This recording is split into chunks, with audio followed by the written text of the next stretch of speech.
Hello friends, welcome to Afsana Tamil. Friends வாங்க, விநாயகர் சதுர்த்தி ஸ்பெஷலுக்காக சுண்டல் எப்படி செய்கிறதுன்னு பார்த்துடலாம். நான் சுண்டல் எப்போவுமே இந்த ஸ்டைலில் தாங்க செய்வேன். இது உங்களுக்கு பிடிச்சிருந்தா தாராளமாக இந்த மாதிரி நீங்கள் செய்யுங்க. நான் நைட்டே சுண்டல் 1/4 கிலோ சுண்டலை ஊற வச்சுட்டு காலையில் நல்லா குக்கரில் வேக வச்சு எடுத்துக்கிட்டேன். 3 கொத்து கருவேப்பிலை, சுண்டல் தாளிக்கிறதுக்காக 3 கொத்து கருவேப்பிலை எடுத்துக்கிட்டேன். கழுவிட்டு சின்ன துண்டு இஞ்சியை தோலை ரிமூவ் பண்ணிவிட்டு குட்டி குட்டியாக கட் பண்ணி எடுத்துக்கிட்டேன். 1/2 ஸ்பூன் கடுகு, கடலப்பருப்பு, உளுந்து எடுத்திருக்கேன். இது வந்து சீக்ரெட் மசாலாங்க. இதில் நான் 1 ஸ்பூன் எடுத்திருக்கேன். இது என்னன்னு நான் சொல்ல மாட்டேன். இது என்ன மசாலான்னு உங்கள் எல்லாருக்குமே நல்லாவே தெரியும். உங்கள் எல்லாருக்குமே தெரிஞ்ச ஒரு மசாலா தான். இது என்ன மசாலாவாக இருக்குன்னு நீங்களே கெஸ் பண்ணுங்கள். மல்லித்தலை கடைசியாக தூர்த்து கொஞ்சம் எடுத்திருக்கேன். ஒரு பெரிய பச்சை மிளகா குட்டி குட்டியாக கட் பண்ணி எடுத்திருக்கேன். மீடியம் சைஸ் வெங்காயம் குட்டி குட்டியாக கட் பண்ணி எடுத்துக்கேன். பெரிய துண்டு ஒரு தேங்காவை வந்து குட்டி குட்டியாக கட் பண்ணி மிக்சியில் கொரகொரப்பாக அரைச்சி எடுத்திருக்கேன். பெரிய கேரட்டில் 1/2 கேரட்டை துருவி எடுத்து வச்சுருக்கேன். அது என்ன மசாலான்னு நீங்கள் கெஸ் பண்ணுங்க பார்க்கலாம். உங்களுக்கு எல்லாருக்குமே தெரிஞ்ச ஒரு மசாலா தான். இப்போ வாங்க நம்ம சுண்டலை தாளித்து விட்டுடலாம்.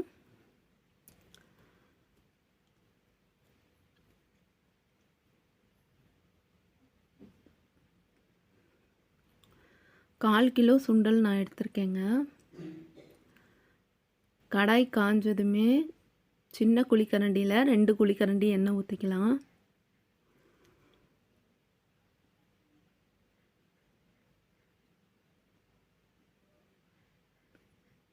எண்ணெய் காஞ்சதுமே கடுகு, கடலப்பருப்பு ஆட் பண்ணிடலாங்க.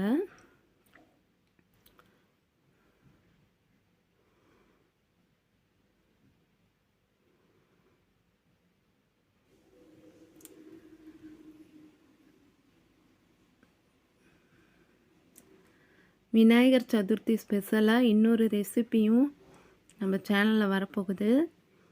அதுக்காக ப்ளீஸ் நம்ம சேனல் சப்ஸ்கிரைப் பண்ணாமல் பார்க்குற வியூவர்ஸ் யாராவது இருந்தால் ப்ளீஸ் சப்ஸ்கிரைப் பண்ணிக்கோங்க. இந்த ரெசிபி பிடிச்சிருந்தா வீடியோக்கு லைக் கொடுக்க மறந்துடாதீங்க. இது போல் செஞ்சு பாருங்கள். செஞ்சுட்டு எப்படி இருந்ததுன்னு சொல்லுங்கள். பாருங்கள், கடுகு நல்லா பொரிஞ்சிட்ருக்கு.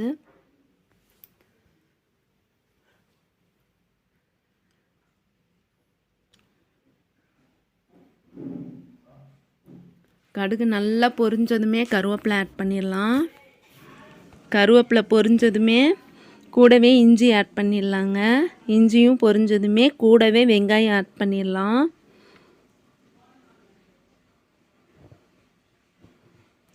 இது இப்போ ஒரு நிமிஷம் நல்லா வதக்கி கொடுத்துடலாம்.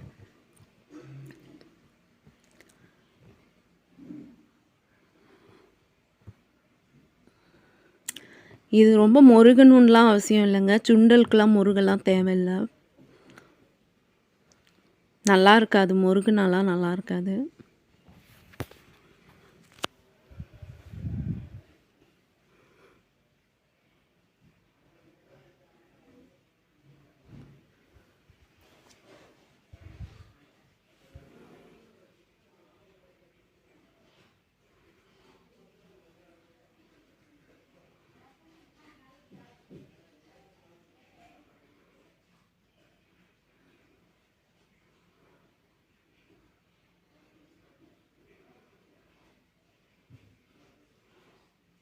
பாருங்கள், நல்லா நான் வதக்கி விட்டுட்டேன். வெங்காயத்தை ஆட் பண்ணிவிட்டு இப்போ கூடவே கேரட்டையும் ஆட் பண்ணுறேன்.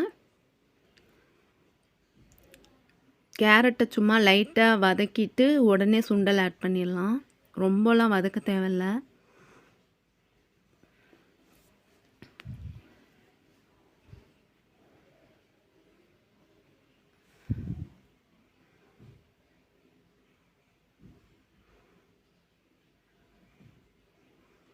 சுண்டல் ஆட் பண்ணிட்டேங்க. உடனே தேவையான அளவுக்கு உப்பு ஆட் பண்ணிடலாம். உப்பு வந்துட்டு நான் 1/2 உப்பு போட்டு தான் சுண்டலே வேக வச்சு எடுத்திருந்தேன். அதனால நான் பார்த்து தான் உப்பு போட்டுக்கிறேன்.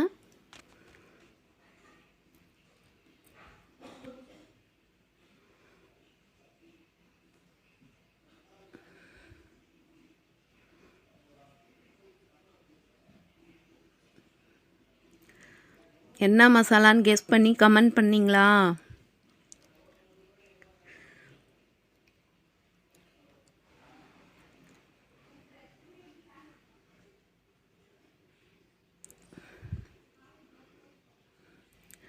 இந்த மாதிரி நல்லா ஒரு 2 நிமிஷம் வதக்கி கொடுத்துடலாம்.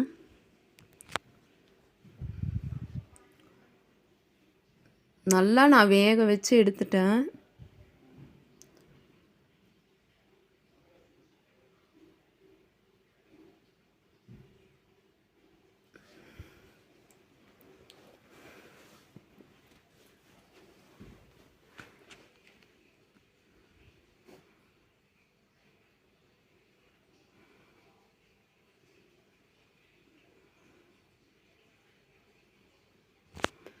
சுண்டல் பார்க்கவே ஆசையாக இருக்குங்க.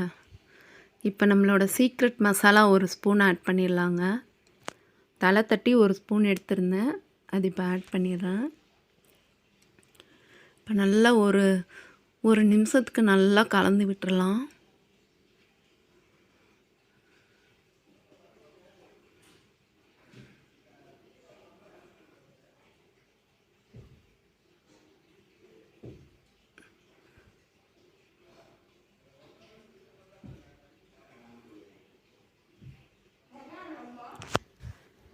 இப்போ மல்லித்தலையும் ஆட் பண்ணிடலாங்க. பொடி பொடியாக நறுக்கின மல்லித்தலை.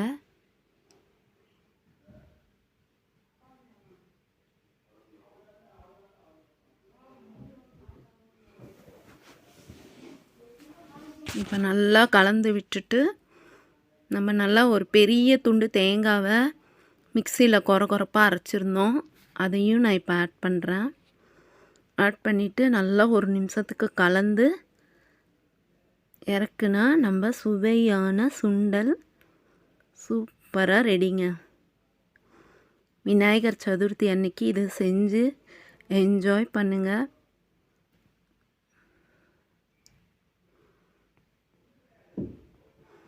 பார்க்கறதுக்கே யம்மியாக இருக்குது.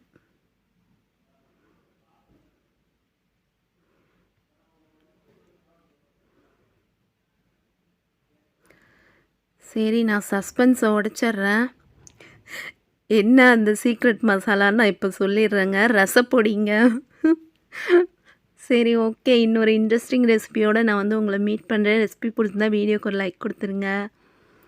தேங்க்ஸ் ஃபார் வாட்சிங். பாய். விநாயகர் சதுர்த்தி நல்வாழ்த்துக்கள்.